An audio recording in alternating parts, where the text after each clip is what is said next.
Rawalakot police की कार्रवाई रौले कम करने वाला कारिंदा गिरफ्तार आईजी पुलिस आजाद जम्मू कश्मीर कैप्टन रिटायर्ड लियाकत अली मलिक की न्यूज़ कॉन्फ्रेंस आखाया इरफान नामी एजेंट भारतीय खुफिया एजेंसी रौले कम कर रहा सी। आजाद कश्मीर पुलिस ने पूरा नेटवर्क बेनकाब कर दिता।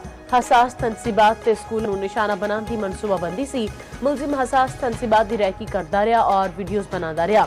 दुश्मन दे नापाक अरादियां नूं खाक विच मिलावांगे। गिरफ्तार मुलजिम हसास थावां की लोकेशन लैंदा रहा।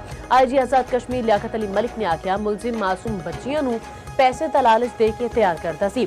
पाकिस्तान आजाद कश्मीर विच जिहड़े मकामात नूं मुलजिम ने टारगेट किया तफसीलात साडे कोल ने। गिरफ्तार एजेंट सोशल मीडिया के जरिए काम कर रहा सी। बशर के वस्ता विच क़याम अमन दा मिशन पाकिस्तान दीयां कोशिशां तेज। वज़ीर आला तो लैके वज़ीर आज़म शहबाज शरीफ की सऊदी वली अहद नाल मुलाकात इलाकाई सूरत हाल ते तफसीली तवाता ख्याल अलामी के मुताबिक शहबाज शरीफ ने ईरान अमेरिका मुज़ाकरात पाकिस्तान की सफारती कोशिशों तो आगाह किया। वज़ीर आज़म ने सऊदी अरब के मिसाली सब्र तहम्मुल सराहया। मोहम्मद बिन सलमान ने शहबाज शरीफ ते फील्ड मार्शल के किरदार की तारीफ की। एक्स उत्ते पैगाम में वज़ीर आज़म ने आख्या पाकिस्तानी अवाम सऊदी भरावां दे नाल शाना बशाना खलोते ने। वज़ीर आज़म की मदीना मुनव्वरा विच रोज़ा रसूल सल्लल्लाहु अलैहि वसल्लम की हाज़री। शहबाज शरीफ कतर के दौरे ते दोहा रवाना। अमीर कतर शेख तमीम बिन हमद अल सानी नाल मुलाकात तय। पाकिस्तान खिते विच अमन लई पुरअज़मी। पाकिस्तान दीयां कोशिशां नाल अमेरिका ते ईरान में जंगबंदी हुई। तर्जमान दफ्तर खारजा ताहिर अंदराबी की मीडिया ब्रीफिंग आख्या अमेरिका ईरान सालसी विच अहम किरदार अदा कर रहा है। मुत्तहिदा अरब अमारात पाकिस्तान दा दरीना ते बराह रास्त दोस्त मुल्क है।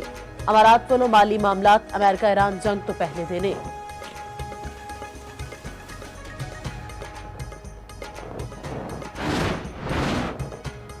फील्ड मार्शल अमेरिका ईरान मुआहदे लई सरगर्म। फील्ड मार्शल ते ईरानी वज़ीर खारजा अब्बास अरागची की मुलाकात। अब्बास अरागची ने सोशल मीडिया से वीडियो शेयर करदे होए आख्या कि फील्ड मार्शल आसिम मुनीर दा ईरान विच खैर मकदम करके खुशी हुई। ईरानी वज़ीर खारजा दा मुज़ाकरात की मेज़बानी ते पाकिस्तान नाल इजहार तशक्कुर। ISPR के मुताबिक दौरा जारी मुसाहलती कोशिशों का तसलसल है।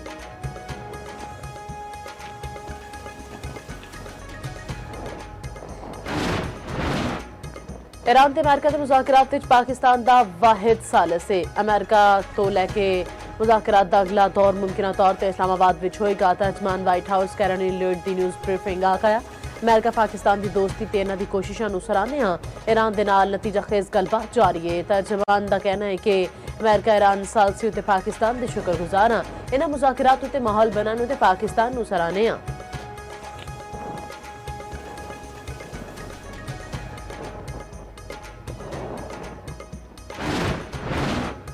मुल्की ज़र मुबादला ज़खायर विच कमी का खतरा टल गया। पाकिस्तान नूं सऊदी अरब तो $2 अरब मौसूल हो गए। स्टेट बैंक ने फंड्स मौसूल होने की तस्दीक कर दी। सऊदी अरब की फाइनेंसिंग नाल पाकिस्तान के ज़र मुबादला के ज़खायर विच वाधा होगा।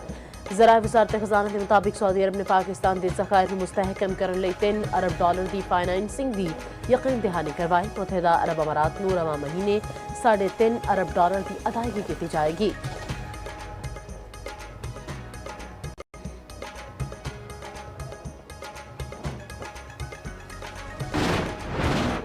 पाकिस्तान की समंदरी सरहदा नाकाबिले तस्खीर। पाक बहरिया का जदीद एंटी शिप मिसाइल का कामयाब तजुर्बा।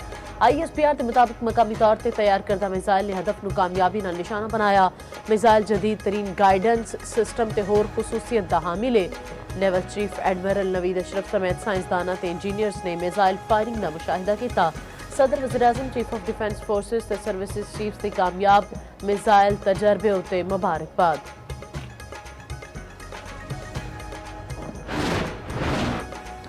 पंजाब हुकूमत का तहसील की सतह से 1500 बसां चलाने का मनसूबा। वज़ीर आला मरीम नवाज ने प्लान तलब कर लिता।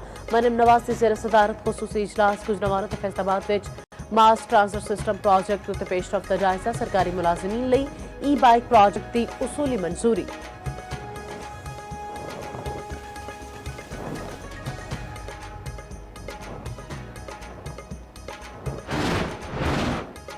ते मुल्क विच बिजली का बहरान शहरियों लई वड्डा इम्तिहान। शॉर्टफॉल 5726 मेगावाट तक जा पड़िया।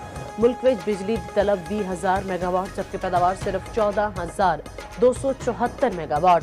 ਮੁਖਤਲਿਫ ਇਲਾਕਿਆਂ ਵਿੱਚ 8 ਤੋਂ 16 ਘੰਟੇ ਤੱਕ ਬਿਜਲੀ ਦੀ ਲੋਡ ਸ਼ੈਡਿੰਗ। ਲਾਹੌਰ ਵਿੱਚ ਹਰ 1 ਘੰਟੇ ਬਾਅਦ 1 ਘੰਟੇ ਦੀ ਲੋਡ ਸ਼ੈਡਿੰਗ।